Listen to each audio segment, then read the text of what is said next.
Hello friends, कैसे आप सब लोग and thanks for watching my channel. तो पिछले हफ्ते जैसे कि मैंने कहा था कि लिमिटेड अपसाइड होगा, अब इतना लिमिटेड होगा ये मैंने भी नहीं सोचा था।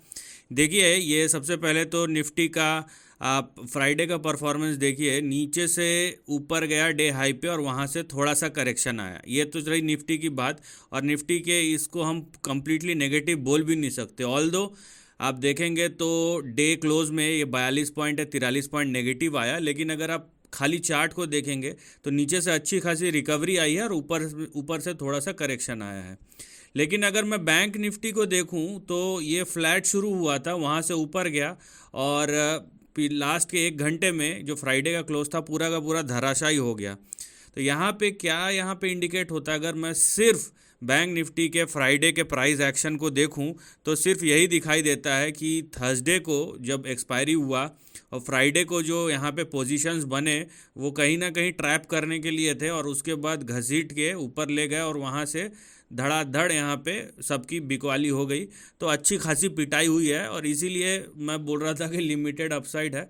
लेकिन हाँ, इतना लिमिटेड होगा जैसे कि मैंने कहा वो मुझे भी नहीं पता था, कुछ ज़्यादा ही लिमिटेड हो गया। तो यहाँ पे देखिए निफ्टी का पिछले 1 हफ्ते का परफॉर्मेंस पॉजिटिव ही है। 244 पॉइंट 1.25% पिछले 5 दिनों में परफॉर्म किया है।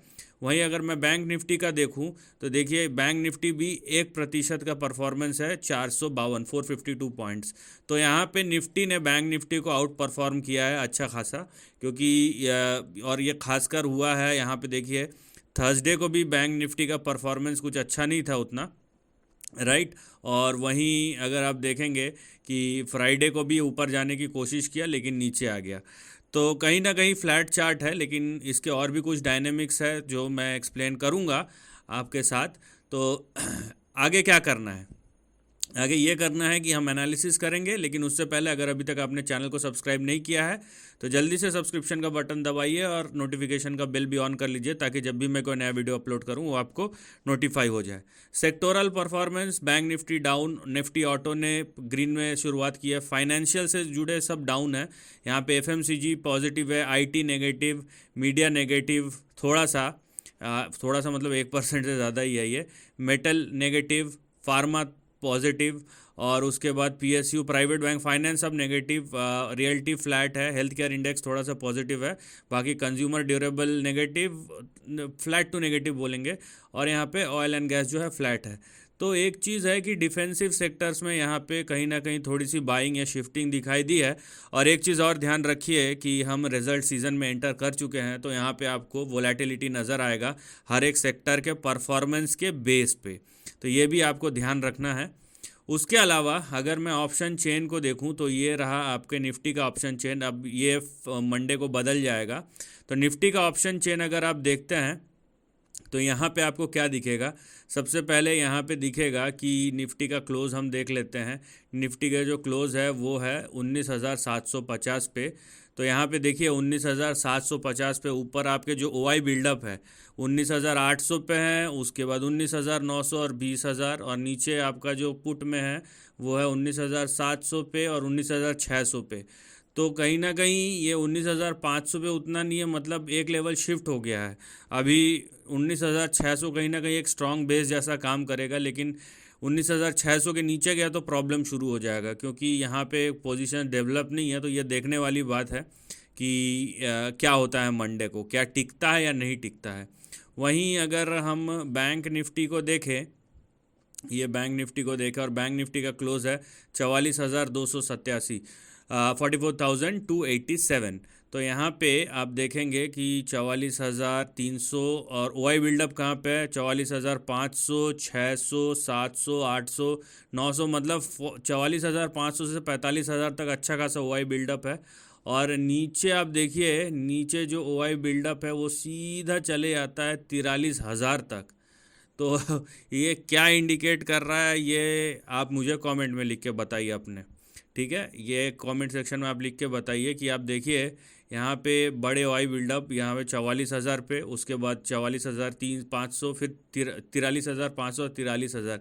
ये तीनों लेवल पे अच्छे खासे वाई बिल्डअप है, जहाँ पे अगर हम ऊपर की तरफ देखें तो 44,500 से लेकर 45,000 के बीच में ओ आई बिल्डअप दिखाई देगा आपको। ठीक है, तो ये दो चीज़ आपको नज़र आ रहा है। तो इस पे आप थोड़ा सा ध्यान दें। और बैंक निफ्टी में आपको जो मैंने बताया इसका आप कमेंट में जवाब दें ताकि मुझे भी आपके व्यूज़ पता चले, राइट। अब आगे क्या है, आगे आगे हम निफ्टी के चार्ट के बारे में डिस्कस करेंगे, लेकिन मैं थोड़ा सा विक्स भी दिखाना चाहता हूँ। वो इसलिए कि आप देखिए ये विक्स का चार्ट है, ठीक है। ये आवरली चार्ट है विक्स का, और आवरली चार्ट में अच्छा खासा कई हफ्ते कवर हो जाते हैं आराम से। तो आप विक्स का आवरली चार्ट देखिए। यहाँ पे मैं इसको कैंडल स्टिक की जगह हाइकेन आशी ले लेता हूँ, या फिर हाइकेन आशी छोड़िए, ये लाइन चार्ट ले लेता हूँ, ठीक है। वो इसलिए क्योंकि यहाँ पे जो वोलेटिलिटी एक्स्ट्रा लंबे लंबे जो लाइंस दिख रहे हैं वो ना दिखे।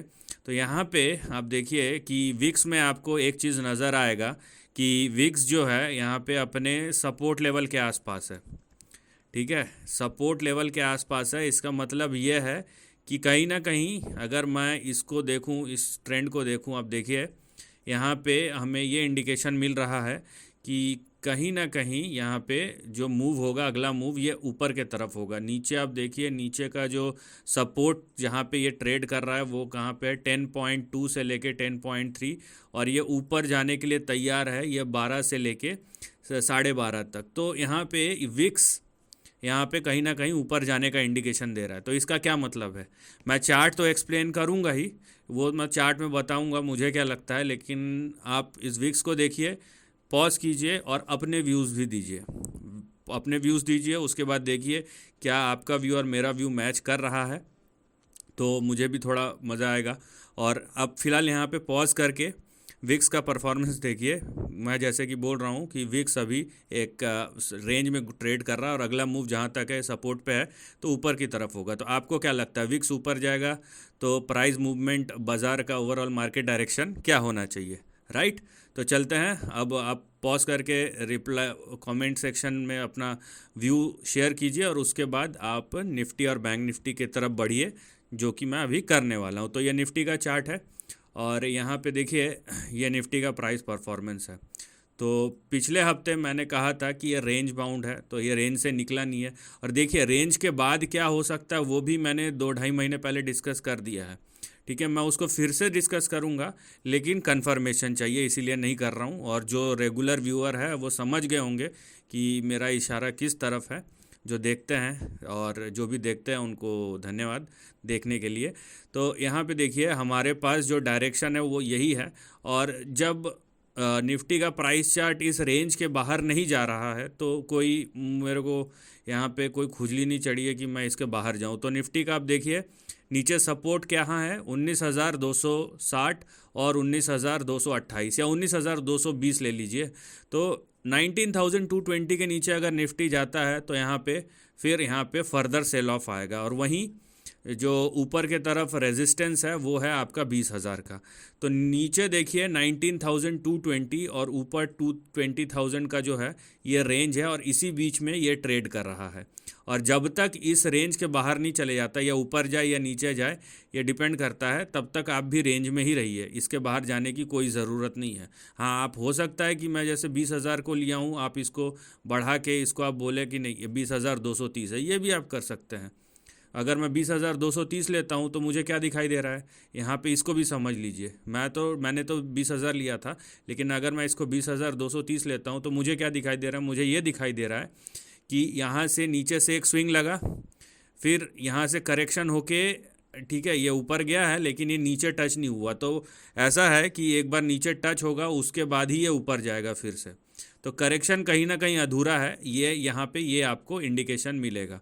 तो आप 20,000 लीजिए या 20,230 लीजिए, 20,000 लीजिए या 20,230 लीजिए, जो लेना है आपको आप ले सकते हैं, राइट। लेकिन यहाँ पे आपको रेंज बाउंड परफॉर्मेंस दिखेगा इन 1000 पॉइंट के लेवल के बीच में। अगर मैं पूरे लेवल और रेंज को काउंट करता हूँ तो इधर क्या दिखाई दे रहा है, ये धीरे सुस्ता के कहीं ना कहीं 19,250, 230, 250 के बीच में सपोर्ट बनाएगा, उसके बाद ये फिर से ऊपर जाएगा, ये आपको प्रोबेबिलिटी दिखती है। लेकिन ओवरऑल जो प्राइस चार्ट है निफ्टी का वो रेंज बाउंड है।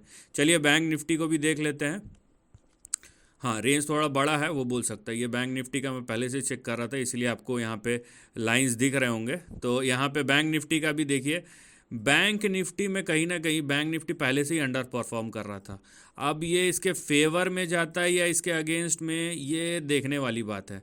मैं ऐसा क्यों बोल रहा हूँ, क्योंकि निफ्टी को अपने सपोर्ट पे आने पे थोड़ा सा और टाइम है, लेकिन बैंक निफ्टी कंपैरेटिवली निफ्टी से ज़्यादा पास है अपने सपोर्ट के। तो यहाँ पे देखिए निफ्टी बैंक का सपोर्ट कहाँ है, 43,725, और नीचे देखिए 43,517 है, तो 43,500 रख लीजिए।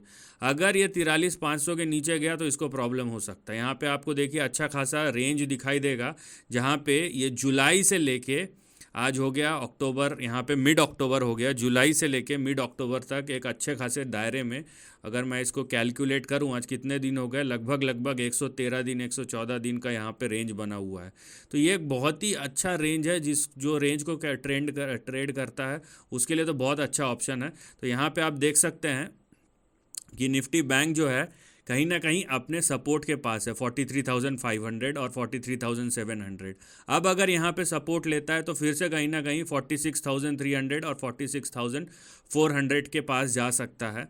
और अगर मैं इसको देखूँ, मैं इसके प्राइस को देखूँ, तो यहाँ पे मुझे क्या दिखेगा कि यहाँ पे दिखेगा ये भी एक रेंज है निफ्टी की तरीके से, निफ्टी के तरह। लेकिन प्रॉब्लम क्या है, निफ्टी को यहाँ पे थोड़ा सा टाइम लगेगा अपने सपोर्ट के पास आने में, जबकि बैंक निफ्टी और ज़्यादा पास है। तो क्या इस बार बैंक निफ्टी आउट परफॉर्म करेगा या बैंक निफ्टी 43,500 के भी नीचे चले जाएगा, ये एक बहुत बड़ा क्वेश्चन मार्क है।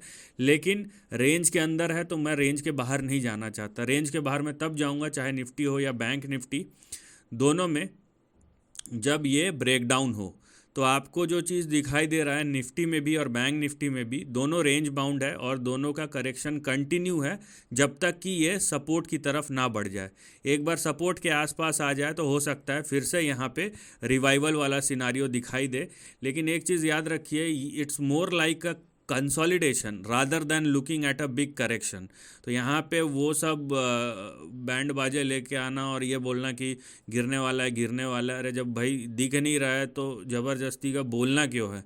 बोल बोल के गिराओगे क्या? भाई इतना पैसा है तो लगाओ, हज़ारों करोड़ों रुपए लगाओ और फिर गिराओ बाज़ार को, या चढ़ाना है चढ़ाओ, जो करना है करो भाई, अपने पास नहीं है ना? तो जो दिख रहा है वही बोलो, तो थोड़ा सा समझे भी बात आती है। और बियॉन्ड द रेंज अगर जाएगा, अगर मान लीजिए ये 44,000 43,500 के नीचे चले आता है तो मैं बोलूँगा ब्रेक डाउन हो गया है। अगर नहीं जा रहा है तो मैं क्यों बोलूँ कि होने वाला है, हो सकता है। अगर होने वाला है, हो सकता है, उसके लिए भाई सपोर्ट और आपका स्टॉप लॉस दिया ही हुआ है। आप खुद सोच लीजिए आपको क्या करना है, जब होगा तब आप सोच लीजिएगा कि 43,500 के नीचे गया, ब्रेक डाउन हो गया, अब क्या करना है मेरे को।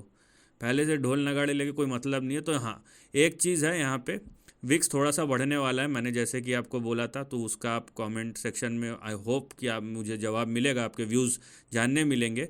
और चाहे निफ्टी देखिए बैंक निफ्टी देखिए, सबका थोड़ा थोड़ा करेक्शन बाकी है, तो सपोर्ट के पास आने दीजिए, लेकिन रेंज के अंदर रहिए। रेंज बाउंड प्राइस एक्शन है दोनों में ही, चाहे ऊपर जा रहा है या नीचे जा रहा है, रेंज बाउंड प्राइस एक्शन है।